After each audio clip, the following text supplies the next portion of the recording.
કેટલો આવકાર આપી શકાય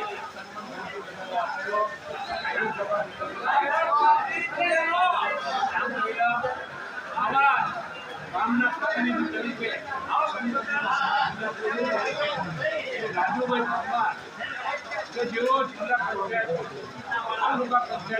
છે એમના ધર્મપત્ની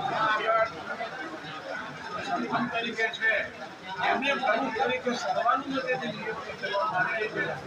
આવું મેં આજે 30 વર્ષનું હું આશા રાખું છું કે આ સમૂહ લગ્ન સમિતિ જે સ્થિતિઓ થઈ છે ભૂતકાળમાં આવો એવી કોઈ પણ પ્રકારની ન થાય ને બધા એક થઈ અને સાફ સરકાર લઈને કામ કરશે.